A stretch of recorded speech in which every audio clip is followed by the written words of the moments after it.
Hallo zusammen, ich bin Markus, willkommen beim Panzerknacker Podcast. Lass uns loslegen.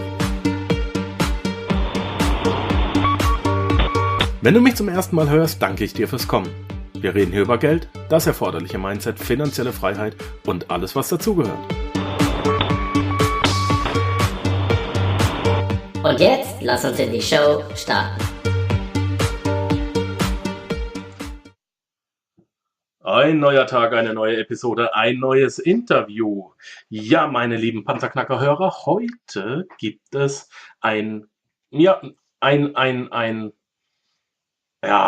wie soll ich sagen, das haben wir noch nie gehabt. Das ist das erste Mal, dass wir das machen und es ist eine absolute Spezialfolge. Ich freue mich seit einigen Wochen auf meinen Interviewgast heute, denn ich habe aus Amerika, und den wirst du nicht kennen, Brian Page am Rohr. Und zwar geht es darum, Brian spricht leider kein Deutsch, das macht aber gar nichts. Ich werde versuchen, mit allem Englisch, das ich habe, heute das Interview zu führen und ich hoffe, du kannst dem Interview folgen. Denn ich habe beschlossen, dass der Brian, der hat so eine tolle Idee, der hat so ein geiles Business, das ist so wichtig, dass wir einfach versuchen, dass wir das jetzt auf Englisch rumkriegen und dass du die Informationen raussaugen kannst auf Englisch. Sollte dein Englisch nicht gut genug sein und du kannst dem Interview nicht folgen, melde dich einfach bei mir, host@panzerknacker-podcast.com und ich werde schauen, wenn sich wirklich viele finden, die das Interview nicht mitverfolgen können, aber die Infos haben wollen, die Brian drauf hat, dann ist das kein Problem, dann werde ich nochmal ein kleines Video machen und werde euch das dann zur Verfügung stellen, damit ihr wirklich alle Infos habt, die Brian uns auch gibt. So, jetzt wechseln wir ins Englisch. So, Brian, here it comes. So the first, welcome to the Panzerknacker Podcast. The very first question to every guest in our show is, how are you doing? Very good. How are you doing? Thank you for having me. I'm fine. Great. I'm glad you're coming and that's a great thing. So I'm not that good in English as in German, of course. So I will answer you in a short way. Can you tell me what you introduced me? What are you doing for a living? Yeah, well, I do two things. The first is Airbnb is my main business, and that is I've learned a way to take properties that I don't own and then list them on Airbnb and make money with them. And then that led into teaching people how to do the same thing. And now I am the world's leading expert on how to do this technique. And I teach people all over the world in dozens of countries how to do the same thing. So those are my two main businesses. That is great. Do you already teach it in Germany? Do you have German students? I do have a few German students. I've got students all over the world, English-speaking students, but I don't speak any other languages. But my course is an English course, and so yeah, I've got students all over the world. So, and that means, and that's a great information, because that means it is working in Germany already, and everybody who's listening to this can do it as well. So, how can you use Airbnb and live from it? That means you must own a lot of flats. No, I don't own any of my flats, any of the properties. I work with owners. I found a way to talk to owners and get them to let me use their properties to list on Airbnb. So you don't have to own any property to do this. That's great. So you rent a property and re-rent it again. Exactly. That's basically in the simplest way to explain it. Yes. All right. I saw your webinar and you said a number in it. Can you tell me how much you made in the very first year when your idea came up? Yeah, I made $117,000 US the first 6 months, and then over $300,000 my first year. And that was done with just a very few listings. I only had the most 9 listings, and I've now have students that have gotten way more listings than that. Some of them have made millions of dollars with Airbnb. So it's pretty crazy. There's just however many you want to do. Some people get 50, 60, 70 listings or more. So it's something you can scale to any size. I tell you, since I heard this idea, I want to do it, and I'm a little bit pissed that I'm not having the time to do it right now. Maybe I can do it in 9 or 12 months, but I do have to finish my projects I already started to make sure they are Yeah, successful. And but we will. That's the very next business I will start over here, and I will prove that it'll great. work in Switzerland. I promise.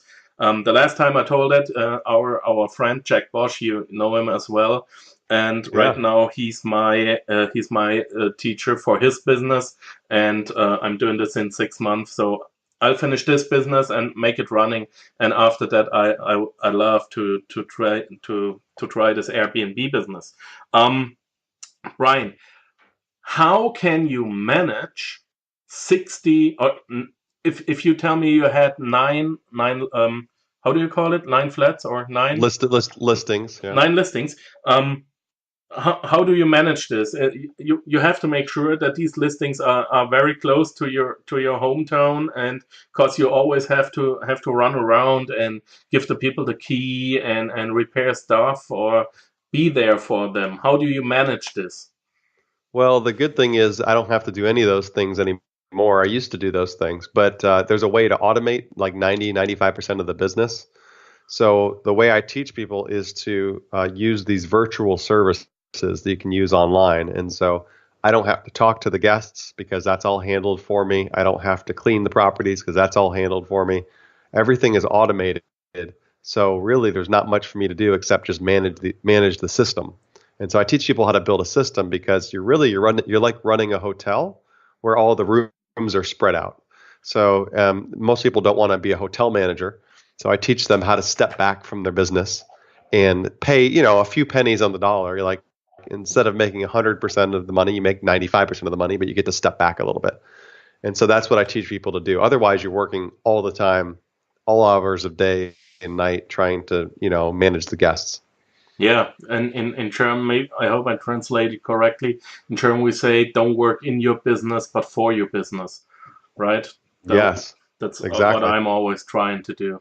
Um, Yep.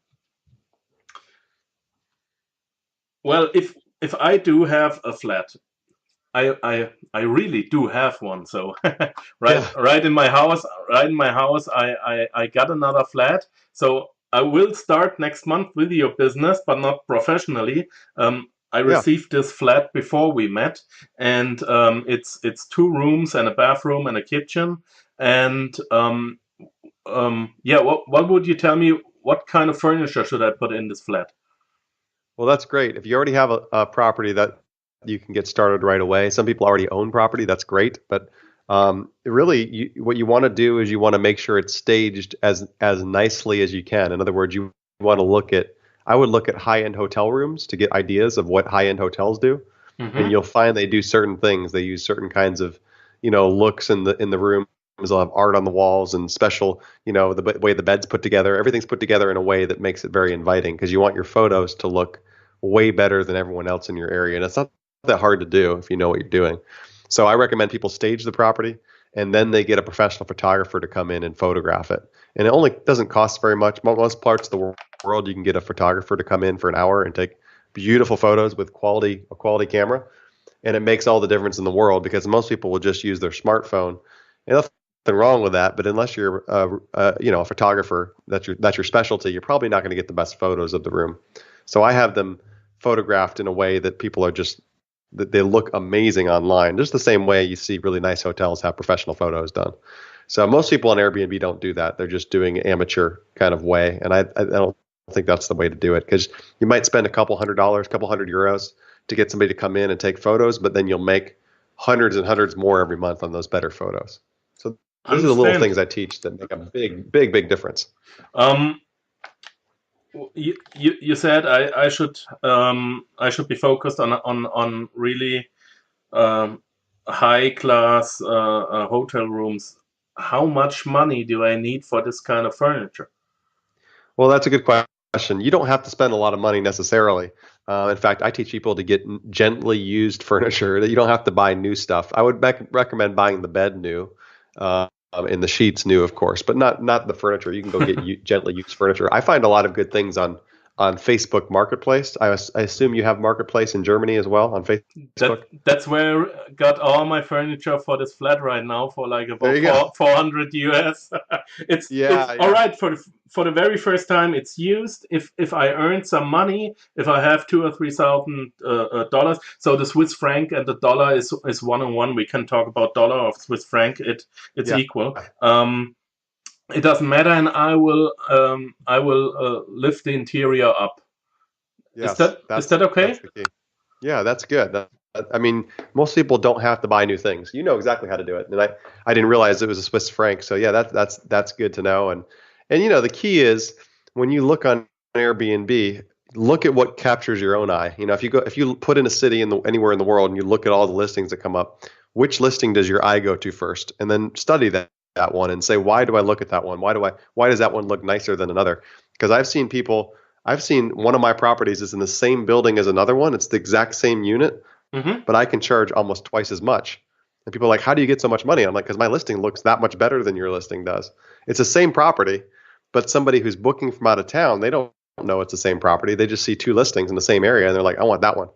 So you'll see that in a lot of cities. You'll see the same type of property in the same building, but one of them is properly photographed and it's beautifully staged, and the other one is just and they wonder why they're not getting any money for that listing.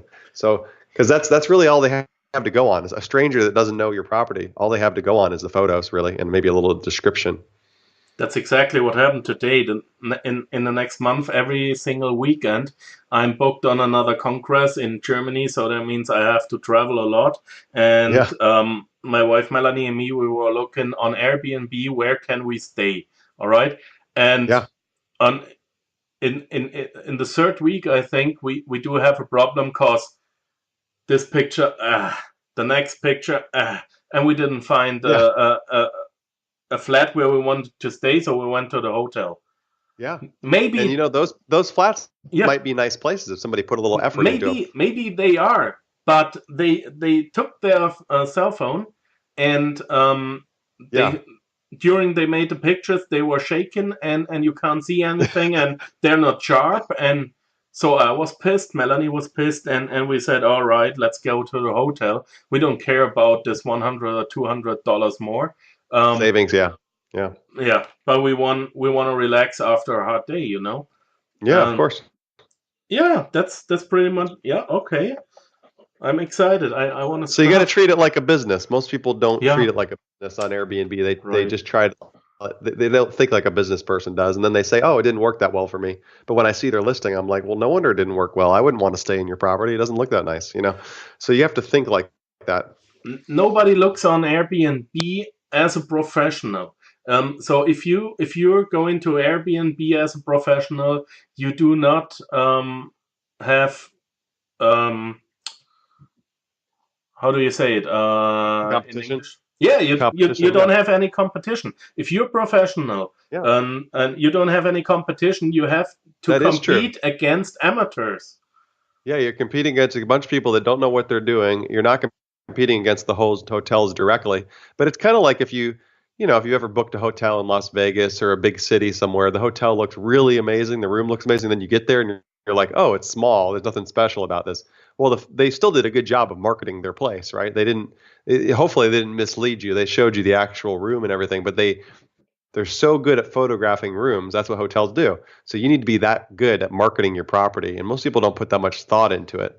So you got to look at it through the eyes of, what would a stranger who doesn't know anything, like if I came to your city, I don't know anything about your city. I don't know what part of the city is expensive and what part is cheap.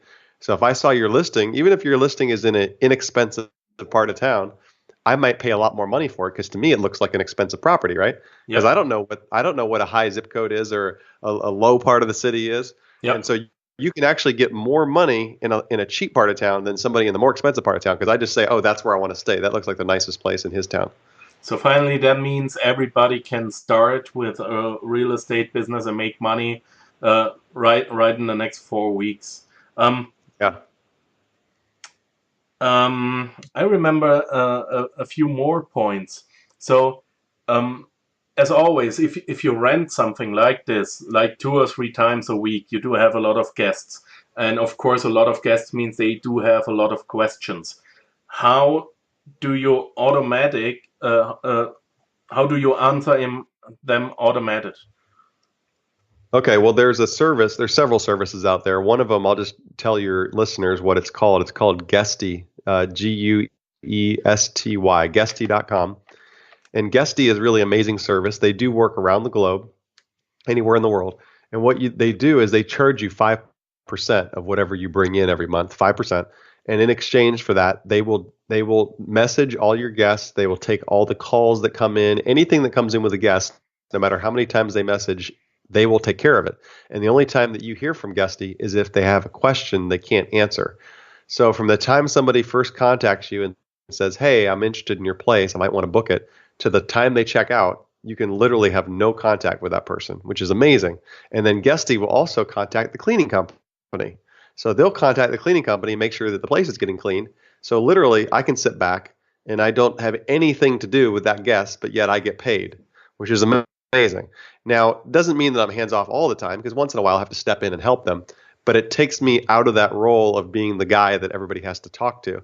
And the guests are still getting a great experience because Guesty is answering them like Brian. It's kind of like when it's like they're virtually becoming me. So if you were my guest and you were saying, "Hey, Brian, I want to stay in your property," then Brian would respond to you, but it's not me. It's my assistant. It's my virtual service that's responding to you.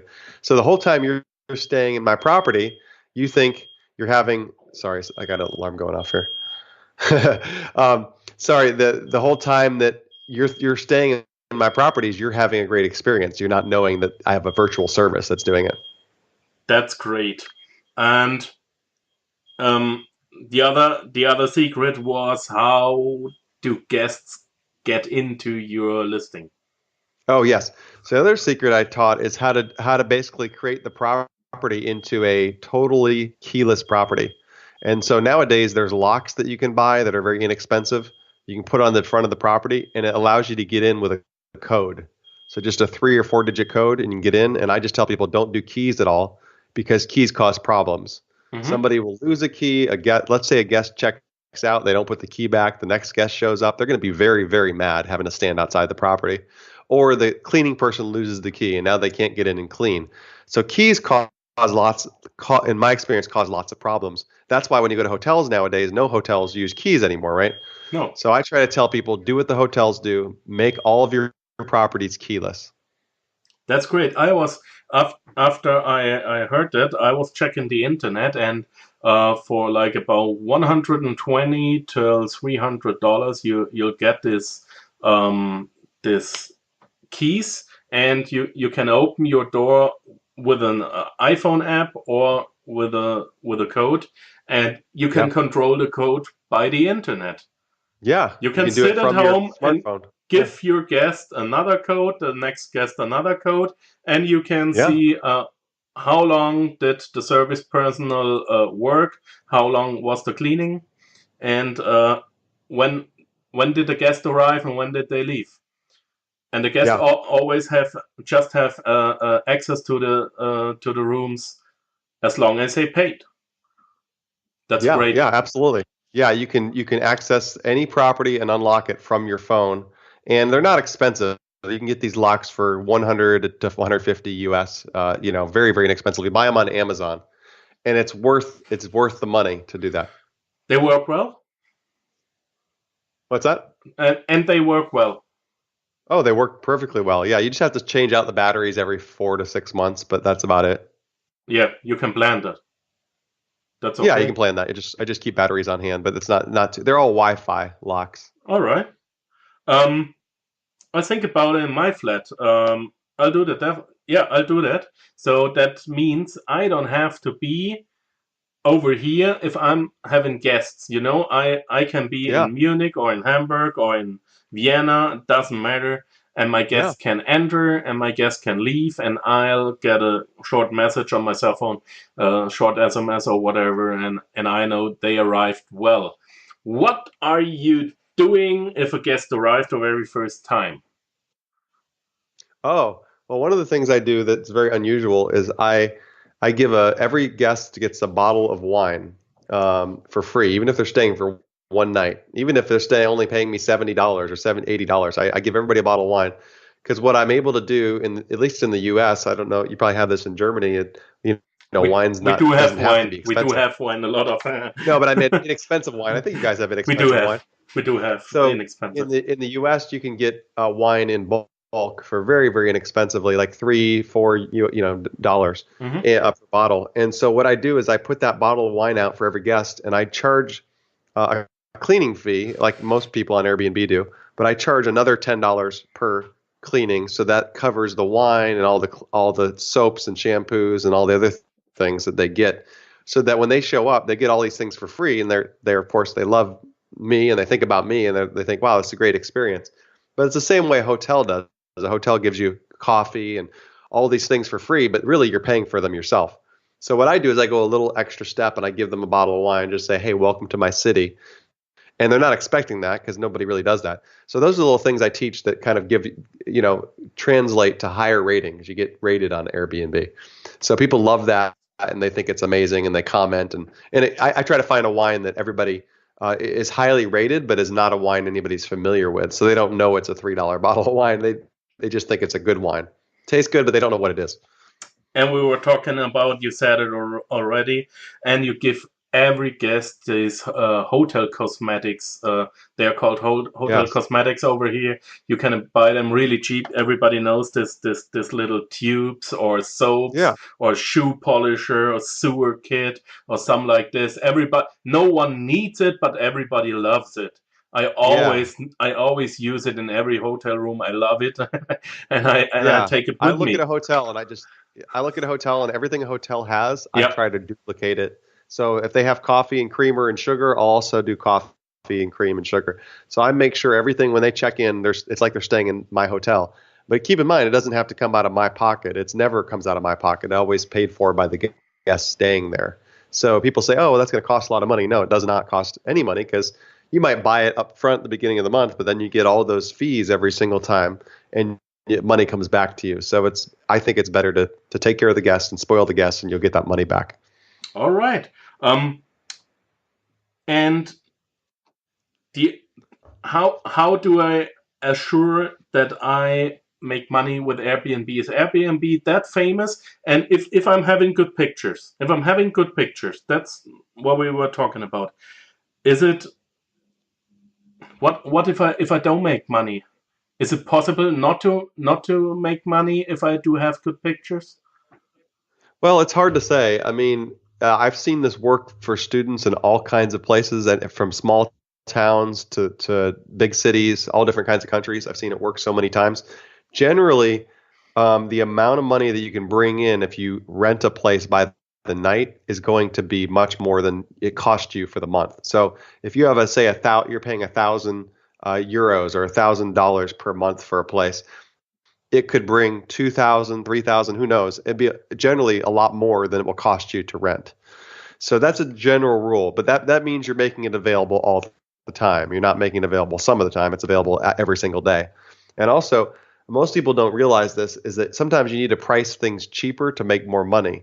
So if you have a place that's, say, priced for 200 euros a night, it might only book, a third of the calendar, but then you reduce that to, say, 120 euros, but you get every single day on the calendar filled. Now you're making more money by charging less because you get a higher occupancy rate. So it doesn't really matter to me what I charge per night. I only want to know what do I make in a month. So if I can price it with all these different prices and I make 3,000 a month, or I price it high and only make 2,000 a month, then obviously I need to change my prices. So I teach people to constantly change their prices, just like you do in a hotel or when you're booking an airline. You get an airline ticket, the prices change every day. So that's what we need to do, is we need to figure out how to actively price it so that the calendar fills up quickly. So what I'll do, I'll give you an example. So let's say it's today is Monday. So let's say I have tomorrow, Wednesday, Thursday, and some of those days are open on one of my properties. I'm going to aggressively discount them. So I might give them 50% off just to get those days filled. Because I don't care if I normally make 200 euros. If I can get 80 euros tomorrow night, I'm going to take it because it's no extra work for me. I don't want to leave that property empty. And if you start filling in all those days, then you're going to make a lot more money over the course of the month. So that doesn't mean I'm going to discount next week. Next week's fine. I can leave it alone. But the next 2 or 3 nights, I want to get people in those as quickly as possible. And so I'll cut my prices way down if there's any vacancy. And by doing this kind of technique, I can fill my calendar to like 28, 29, 30 days a month. Like people are like, how do you fill all your calendar so much? It's because I'm very aggressive with the pricing. Most people, they leave money on the table. They say, oh, I don't want to reduce my price that much. And I'm like, why? You have 10 empty days a month.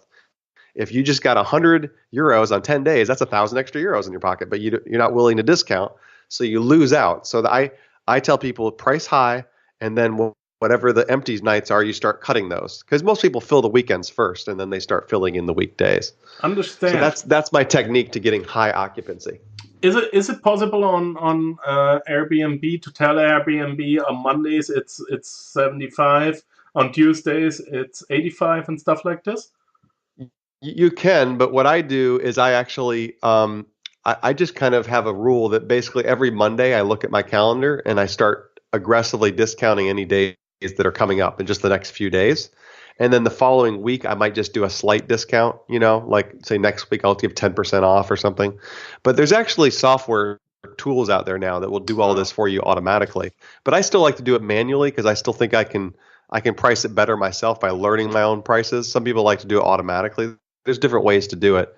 But the key is you just don't want to pick one price, throw it on there, and then leave it alone, which is what people do. They just say, oh, I want to get this much, and then they wonder why they're not filling their calendar up. It's because they just pick some random price, and they're not testing that price with the marketplace.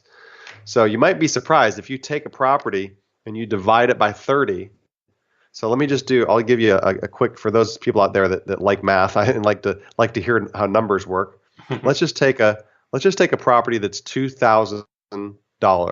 All right. And let's divide that by 30 days.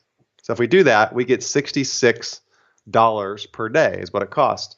So if we only charge double that, which is $120 something dollars, $133, then that's not very much to charge, right? $133 doesn't sound like that much per night, but that's actually double. So if we filled the calendar, we could actually make double the money.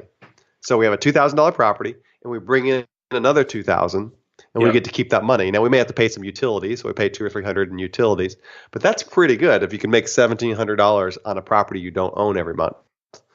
And that's kind of the way it works. So most people wouldn't do that. They would just say, oh, I want to get 200 euros. And then they don't get it filled. And they wonder why, oh, I only got 8 days this month. So that's the difference. It's a different kind of way of thinking. You have to think like, where's my break-even point daily? Where's my daily break-even point? Yeah, what's my daily break-even, and how do I test the marketplace? And another thing is, some people will not fill their calendar because their listing doesn't look good. They don't have the right photos. So it's all the different elements. All right. You create a listing that looks really good, and it's got a great description, and you priced it right. It's going to fill up really quickly. Okay. So even if I don't have high-class furniture, I have to take care that my photos are perfect. Is that right? Yes, and you can make a place with average furniture look really good if you have what I call staging, which is like decor. So staging is things like, you're going to have art on the walls. Mm-hmm. Like you might have a really nice bed, but you have no art on the walls, and you have no lamps, and you have no pillows and extras. It just doesn't look good. It just looks kind of empty. Yep. So you can go get those things. You don't have to spend a lot of money on those things, but that's staging. So if you look at a photo of a hotel room and you say, why do they have all those pillows on the bed? As guys, we think that's silly, but that makes a room look really good. So you might see a hotel room always has two lamps. It doesn't have one lamp. It has two lamps. It has two nightstands. It has, certain elements. It has a tray that has the wine and the glasses, and another tray that has the coffee, and it's all set out. When you walk into a hotel room, it's like, wow, everything's here. The remote's in its certain place. Everything's in its place. And so that's what I encourage people to do, is to think of all those little things, because they make a difference. And sometimes I see people's listings, there's nothing wrong with them, but they're just boring. They're just blah. They're just plain. And they wonder why nobody wants to stay in their property. Yeah, I don't like it if I see a picture of a hotel room or a listing and it's dark. Dark. Yeah, it's like, no, I don't want to sit in such a dark place. And I talk about lighting a lot. Yep. Okay. I talk about lighting a lot. So what I tell people to do is, when you photograph a room, you should make sure every single light is turned on. And sometimes I'll actually bring you get these little lights you can get at the hardware store. They're like $20 and Yep. they clip on. They're just like a work light, and you can flood the room with extra light. But you don't have to do that if you have you probably have them in the room. Oh, there you go. Exactly. So you get those kind of lights, or if you don't want to go through all that hassle, you can just hire a photographer, and the photographer should have those kind of things with them. And you say, I want you to light the room up, because it makes a huge difference when you see a room well lit versus not well lit. And it's just kind of it's a psychological thing. People see your listing and they say, oh, that doesn't look very inviting. And then they look at the next photo of a new listing, and the only difference is it's well lit. So those things are really important. Do you renew your photos every few months? I don't. Once I find photos that work, I usually don't mess with it, but I do try to constantly improve. So if I get a listing and let's say I didn't have enough time to get it right, I'll just take some quick photos, throw them on there on Airbnb. I'll start getting some bookings, and then I'll bring in the photographer a month later or a couple weeks later to get the real photos. And then I'll upgrade the photos. But once I get them and they're right, I don't mess with them. I don't. But no A/B testing or something like this. No, that's a great idea. I don't do A/B testing, but what I do is I test the first photo, because on a listing, the only photo somebody sees is the first photo. So if you search on Airbnb, you will not see more than one for each listing. You only see one. So some people will have a photo of their city, which does better than the photo of the room. So if you have a boring, like if you have a bedroom in your house that's not very exciting, you might want to put a photo of your city, a beautiful photo, and somebody might click on that just out of curiosity first. So you can try different kinds of cover photos to see which one gets the best click through. But other than that, you don't really need to do too much A/B testing. Mm-hmm. So what else do you outsource? What else is possible to outsource? Okay, well, really, there's only a few things you need to outsource. You need to outsource the cleaning. Any small items that come up like repairs or maintenance, those things got to be outsourced, so that if a toilet clogs, you got to know who to call, because I don't want it to be me if I'm traveling or somewhere else. And then you want to outsource the guest front desk, what I call the front desk. And that's a bit, really. I mean, everything else that pretty much covers most of it. One of the things I talk about is getting partners that help you with money and that kind of thing. Like if you want to get started in this business and you want the money to go out there and get started quickly, you can always get partners. But that's not really something you're outsourcing. It's just saying, hey, I want to go get $3,000 so I can start my first listing. And you might get a partner and say to them, I'll give you back your $3,000 and I'll give you another 10% on your money or 20% on your money if you just let me borrow them, or I'll give you the first $3,500 out of my listings. So they get a good return on their money, and then you get to keep that listing and keep all the money on the listing. So I encourage people to do that when they're low on funds, so they can partner with somebody to get that. Because it doesn't take a lot of money to get this started, but it does take some money to get it started. And of course, to get started with it, I have me for myself. My landlord trusts me because he knows me for 2 years, and he was happy if I asked him, hey, can I get this other flat in our house? So the whole house belongs to me. And he asked me, what do I want to do? And I was like, I do make a guest home out of it. And he was fine with it, and everything's fine. But how do I get foreign people to trust me? Is it easy to get listings? Yeah. That is the tricky part. Okay. So no, it was not easy when I started, because people were like, no, I don't get it. Why would I want to do that? But as I started approaching more owners, I started figuring out some very easy ways to change their minds, I guess. And so I teach people in my course how to do that. And it's a lot of simple things like, hey, you should have a website set up. You should have a business card. You should show up dressed like a professional. You shouldn't approach them like somebody who just has an idea. You approach them like, hey, this is what I do. Let me explain to you what I do. And you'll find that a lot of people will say, no, I'm not interested. But then some will say yes. So you don't need a lot of people to say yes. I mean, you need like a few listings to make really good money. So what I do is when I started, I would just go look at like 7 or 8 properties on a weekend. And maybe one of those people would say, yeah, I'll do this. And so I'd go look at 7 or 8 properties every weekend. It doesn't take much time. And I would just approach the owner and I'd say, I'd like to lease, I'm approaching owners that are already looking for somebody to lease, right? So I approach them and say, I'd like to lease your place, but I want to do something different. I don't want to live in the property. I want to have guests stay in the property, and let me explain to you what I do. And I just walk them through it. And sometimes the owners will say, well, why would I do that if I could just go get a regular tenant? And I might say, well, I'll give you a little bit more money per month. So instead of the 1,500 you're asking, I'll give you 1,600 a month or 1,700 a month, because to me it doesn't make any difference. I can pay extra Yeah. because I'm making more money on Airbnb. And then they're like, well, wow, you're going to pay me more than I'm asking? I'm like, yes. And so they are sometimes willing to change their mind for that kind of reason. So, so if anybody's thinking about doing this, don't believe that everybody's going to say no. Some people will say no, but it doesn't matter, because you're going to get people that'll say, yes, I will do that right now, and they'll be okay with it. So really, and I have some students that go out and the very first person they approach says yes, and the second person they approach says yes, but I don't guarantee that, because you're going to get some people that say no. But it's not a big deal. You're just presenting it like, hey, would you be interested? No? Okay, never mind. No big deal. And go on to the next property. Because there's so many rental properties. They're everywhere. Yeah. So that's kind of the approach. It's just a numbers game. And you got to keep in mind that you're giving them what they want. They want a tenant.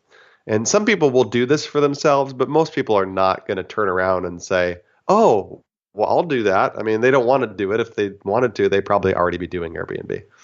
And what about realtors? A what? A realtor? Do you talk to realtors? Oh, or realtors. Yep. Oh, yeah. So realtors, I don't recommend working with.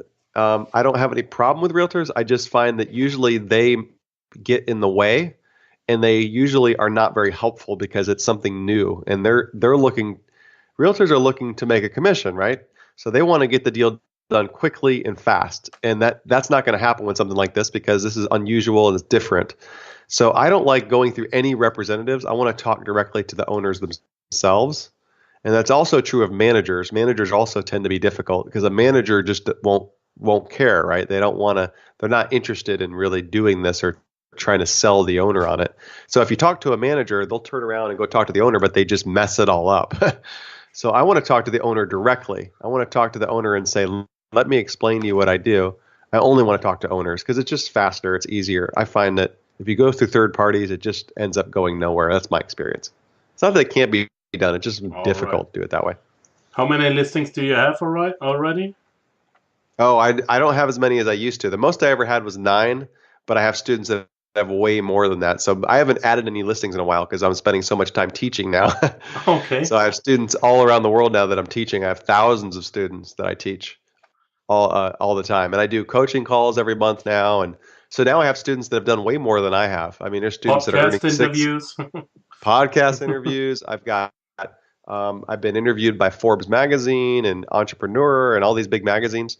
And so it's been really, really cool. And now I'm starting to do live events where I can teach people at an actual event, which is kind of cool. I will be overseas soon. I don't know if I'll be in your area, but I will be traveling around the world doing events into 2018. Oh yeah, you give me a call and tell me where you will be. If you'll be in Switzerland or Germany, we will meet. That would be great. Brian, thank you so much for your time. It was great. I hope everybody enjoyed it as I did, and I will start next month. I didn't know that I'm having a business. I thought I'll have a hobby, but I see it in a total different way right now. It's a huge business. Yeah. Yeah, it is. It is because my idea was I'll get this flat for about $350, and I'll make $2.5K out of it. And you'll make a lot of money. Yeah, if you get it that cheaply, you're going to make a lot of money. Yeah, and that's great. I love it. And